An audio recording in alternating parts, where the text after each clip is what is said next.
বন্যা পরিস্থিতির সবশেষ খবর জানাতে এই মুহূর্তে ফেনীর দাগনভূঞা এলাকায় আছেন রিপোর্টার আতাউর কাউসার। কুমিল্লা সদর উপজেলার আমরাতলী এলাকায় আছেন ইশতিয়াক আহমেদ। সরাসরি প্রথমে যাচ্ছি কাউসারের কাছে।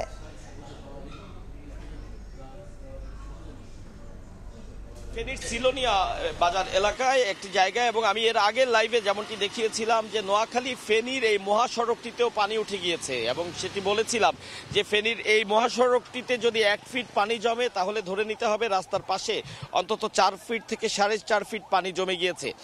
এবং যেটি আমি দেখাতে চাই যে উত্তর লালপুর একটি এলাকা, এই এলাকাটি রাস্তার পাশে কি পরিমাণ পানি এই রাস্তায় এবং এই এলাকায় জমেছে।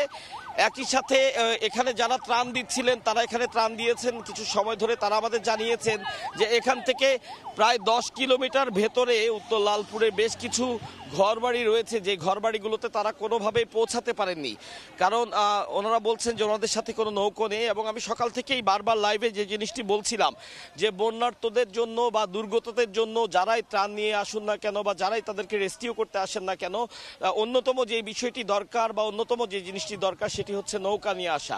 বা এখানে যেহেতু ওনারা অনেকেই ভেলায় করে অনেককে রেস্কিউ করছেন বা ত্রাণ দিচ্ছেন, কিন্তু সেটি আসলে খুব বেশি দূর পর্যন্ত তারা নিতে পারছেন না এমন অভিযোগই করছেন, যে কারণে তারা বলছেন যে যদি তাদের কাছে নৌকা থাকতো সেক্ষেত্রে তারা অনেক দূরে গিয়ে, যারা অনেক রিমোট এরিয়া আছে যেখানে অনেক দুর্গত মানুষ আটকা পড়ে আছে, তাদেরকে উদ্ধারও করতে পারতো বা তাদের কাছে প্রয়োজনীয় ত্রাণও পৌঁছাতে পারতো।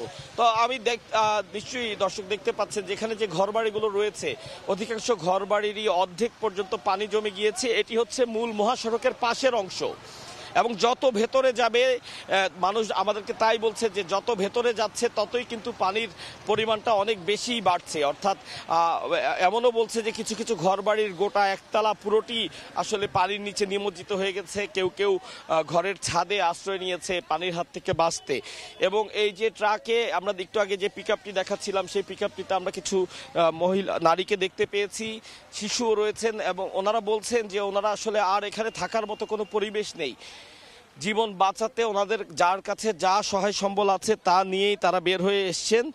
তারা কোনো একটি নিকট জায়গায় কোনো আশ্রয় কেন্দ্র থাকলে সেই আশ্রয় কেন্দ্রে তারা যেতে চান। যদিও সেই আশ্রয় কেন্দ্রগুলোর ব্যাপারেও কিছুটা বলতে চাই যে যে আশ্রয় কেন্দ্রগুলো রয়েছে সেই আশ্রয় কেন্দ্রের অধিকাংশ মানুষ আমাদেরকে বলেছেন যে সুপেয় পানি অর্থাৎ বিশুদ্ধ পানি এবং শুকনা খাবারের যথেষ্ট অভাব রয়েছে।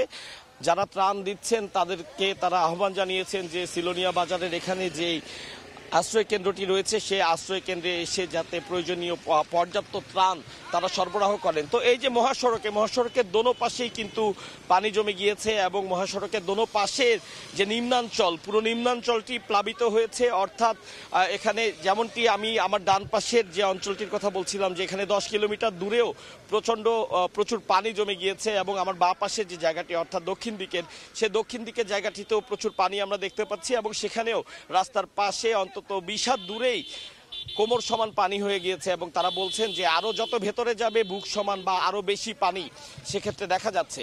তো এটি ছিল ফেনীর শেষ সীমানা অর্থাৎ দাগনভূঞার আগের একটি বাজার। আমরা জানি যে ফেনীর কাছাকাছি যেহেতু বাংলাদেশ ভারতের সীমানা, এবং সেখানেই পানিটি বেশি ছিল গত কয়েকদিন ধরে।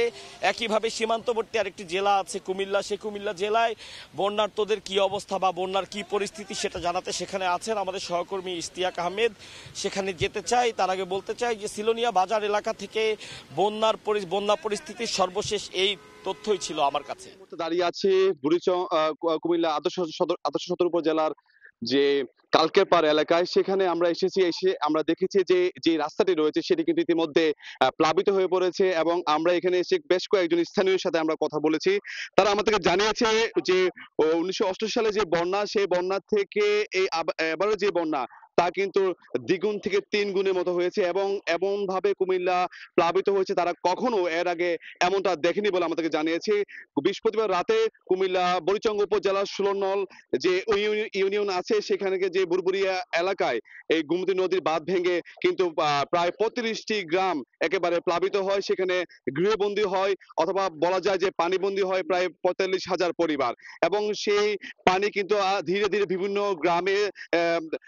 গ্রামকে প্লাবিত করতে থাকে। তার পরবর্তীতে গতকাল আমরা দেখেছি যে ব্রাহ্মণপাড়া উপজেলা যে ঘুঙ্গর যে নদীর যে বাঁধ সেই বাঁধও কিন্তু গতকালকে ভেঙে গিয়েছে। এর ফলে ব্রাহ্মণপাড়ার প্রায় ৩টি ইউনিয়ন একেবারে প্লাবিত হয়ে পড়েছে এবং সেখানেও প্রায় ৫,০০০ পরিবার কিন্তু পানিবন্দী হয়ে গিয়েছে। এবং আমরা সকাল থেকে দেখছি আমরা এখানে এসে যে যারা বিশেষ করে যারা বিভিন্ন শিক্ষা প্রতিষ্ঠান থেকে এবং স্বেচ্ছাসেবক যে সংগঠনগুলো রয়েছে তারা কিন্তু ট্রাকে ট্রাকে করে কিন্তু ত্রাণ নিয়ে যাচ্ছেন এবং তারা কিন্তু যারা পানিবন্দী যারা রয়েছে অর্থাৎ বন্যায় কবলিত যারা রয়েছে তাদেরকে কিন্তু ত্রাণ দিয়ে সহযোগিতা করছেন। তারা কিন্তু খাবার, শুকনো খাবার, তার পাশাপাশি খাবার স্যালাইন এবং বিশুদ্ধ পানি সরবরাহ করছেন। এবং একটি বিষয় যদি জানিয়ে রাখতে চাই আপনাদেরকে যে এই মুহূর্তে যে যারা ত্রাণ নিয়ে যাচ্ছেন তারা কিন্তু যারা আশ্রয় কেন্দ্রে যারা অবস্থান করছেন অর্থাৎ বুড়িচং এবং ব্রাহ্মণপাড়া উপজেলার যারা পানিবন্দী ছিল এবং তাদেরকে উদ্ধার করে আশ্রয় কেন্দ্রে নিয়ে যাওয়া হয়েছে, যাদেরকে নিরাপদ স্থানে রেখেছে, তাদেরকে কিন্তু এইসব শুকনো খাবার এবং পানি এবং বিশেষ করে খাবার স্যালাইন গুলো সরবরাহ করা হচ্ছে।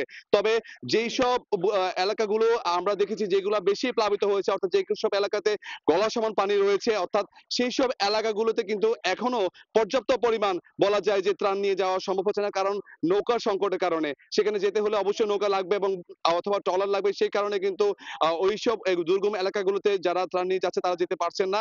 তো সেই করতে বলা যায় যে কুমিল্লার যে বন্যা পরিস্থিতি সেটা কিন্তু অনেকটাই ভয়াবহ রূপ নিয়েছে। তো এই ছিল আমার কাছে সর্বশেষ খবর কুমিল্লা থেকে। কুমিল্লা এবং ফেনী থেকে বন্যা পরিস্থিতির সবশেষ খবর জানাচ্ছিলেন সহকর্মীবৃন্দ।